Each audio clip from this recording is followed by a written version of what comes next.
ඔබ එක්ව සිටින්නේ කොත්මලේ FM ගුවන්විදුලිය සමග. ඉතින් කොත්මලේ ගුවන්විදුලිය බලන්න එන බොහෝ දෙනෙක් අතර බොහොම අපූර්ව චරිත අපිට මුණ ගැහෙනවා. හොඳ රසවත්තු, ඒ වගේම අලුත් දේ හිතන, අලුත් විදිහට වැඩ කරන්න කැමති හුඟක් දෙනෙක් අපිට මුණ ගැහෙනවා.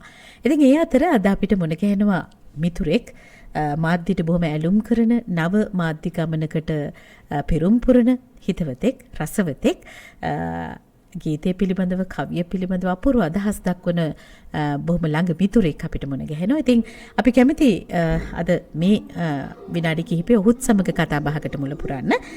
ඔහු නමින් ශාන්ත කුමාර වාඩියගොඩ. ශාන්ත කුමාර වාඩියගොඩ ඉන්නේ පොළොන්නරුවේ. විශේෂත්වය තමයි ශාන්තගේ මේ පුලතිසි ශ්‍රී ලංකා කියන අන්තර්ජාල වෙබ් රේඩියෝව නිර්මාණය කරන්නේ ශාන්ත කුමාර වාඩියගොඩ. ඉතින් අපි ආයිබෝන් කියලා ඔබතුමා කතාවට එකතු කර ගන්නවා. ආයිබෝන්.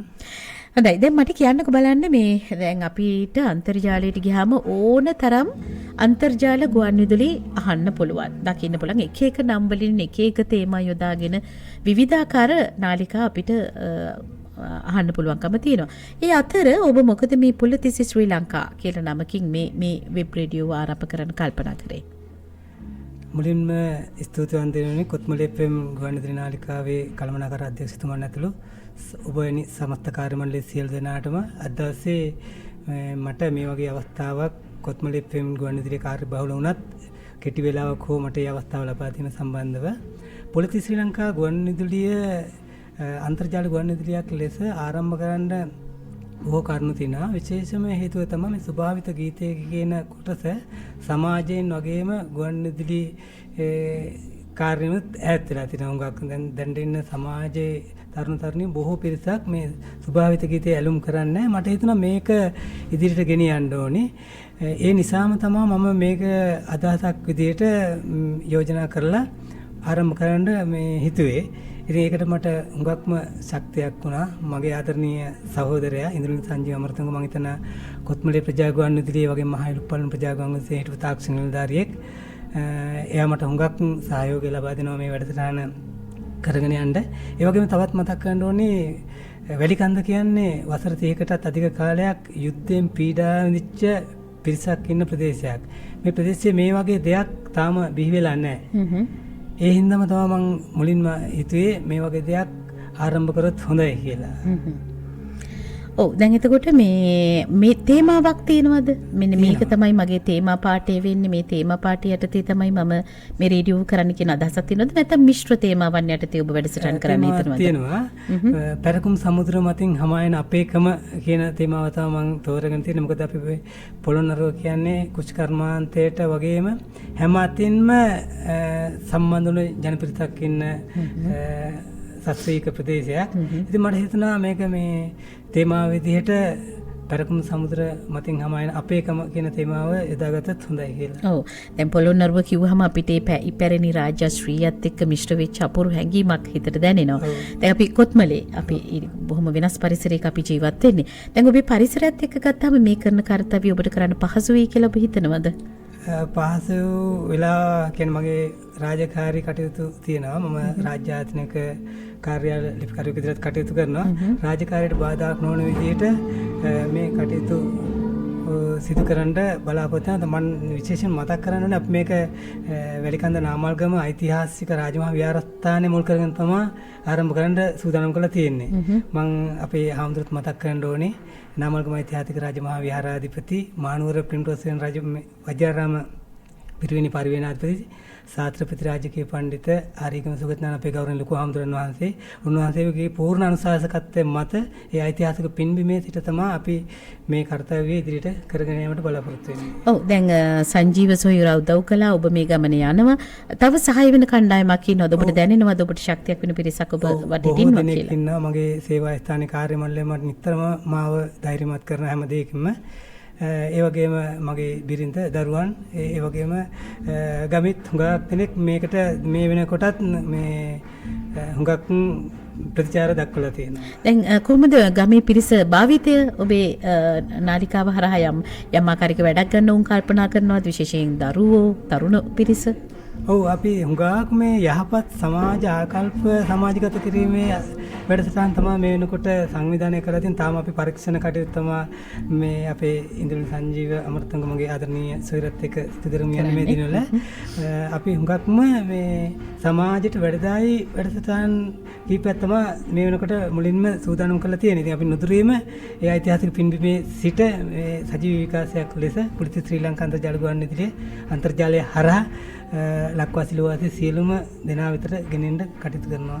ඔව් අපිත් කොත්මලේ ගුවන්විදුලිය ඔබට සුබ ප්‍රාර්ථනා කරන ඔබේ ගමන සාර්ථක වෙන්න කියලා. ඒ වගේම අපේ බලාපොරොත්තුකුත් තියෙනවා ඉදිරියේදී ඔබත් සමග සම්බන්ධ වෙමින් යම් ආකාරයක අපි මාධ්‍ය ආයතනයක් ඔබට තිය හැකි සහයෝගය ලබා දෙමින් ඔබේ ගමනත් එක්ක අත්වැල් බැඳ ගන්න කොත්මලේ ගුවන්විදුලිය අපිත් බලාපොරොත්තු වෙනවා. ඉතින් අපි ඔබට සුබ පතන අතරතුරේදී අනාගත බලාපොරොත්තුව විදිහට ඔබ දකින්නේ මේ ගුවන්විදුලිය ඔබ ආරම්භ කළ මේ ගුවන්විදුලිය කොතැනකට යනවටද? ඒක කොයි විදිහටද සමාජ මෙහෙවරකට උපයෝගී කරගන්න ඔබ කල්පනා කරන්නේ?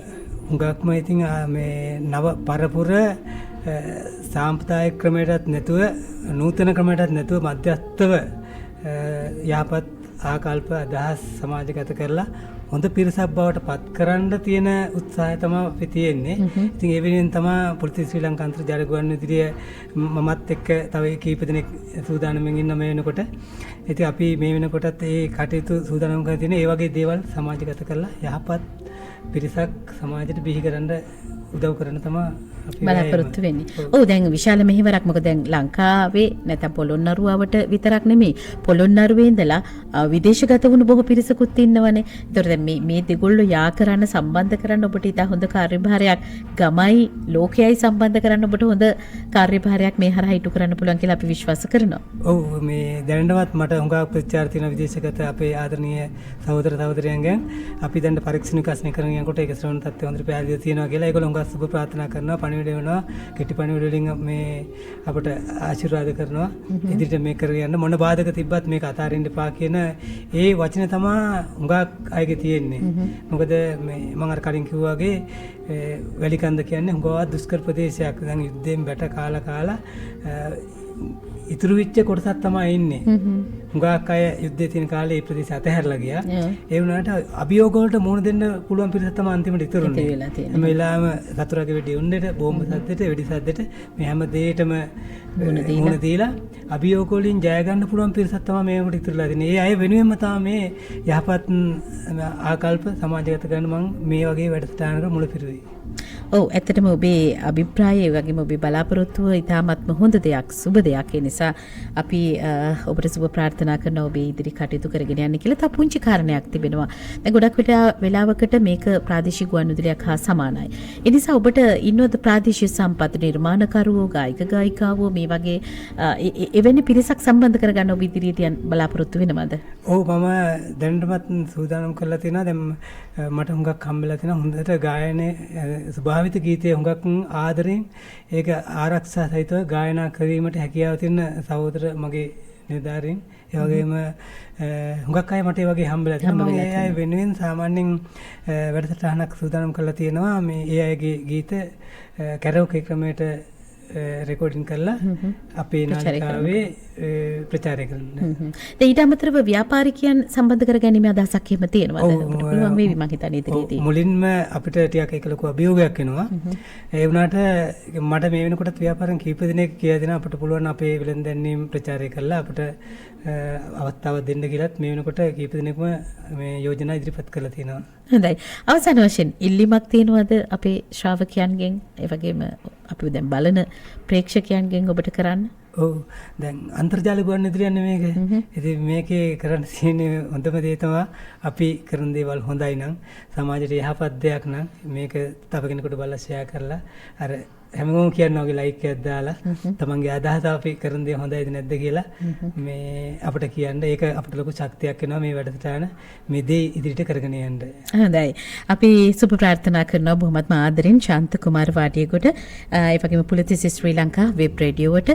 ඉතින් ඉදිරියේදී අපි සම්බන්ධ වෙමින් වැඩ කටයුතු කරමු. අර මම ආරම්භයේදීම කිව්වා හොඳ රසවතෙක් මාධ්‍ය පිළිබඳව නිවැරදි ඉවක් සහ රසයක් තියෙන කෙනෙක්. ඒ නිසා විශ්වාස කරනවා පුලිතිස් ශ්‍රී ලංකා වෙබ් රේඩියෝව ඉක්මනින්ම අපි අතරට ඇවිල්ලා ජනප්‍රිය වෙලා ඒ වගේම ඔබේ ප්‍රදේශයට පමණක් නෙවෙයි මුළු මහත් ශ්‍රී ලංකාවටම යම් ආකාරයක විශේෂිත වුණු වැඩසටහන් ඉදිරිපත් කරන්න පුළුවන් හොඳ මාධ්‍ය ආයතනයක් බවට පත් වෙවි කියලා. බොහොම ස්තුතියි අපි සාකච්ඡාවට එක්වුණාට. බොහොම ස්තුතියි.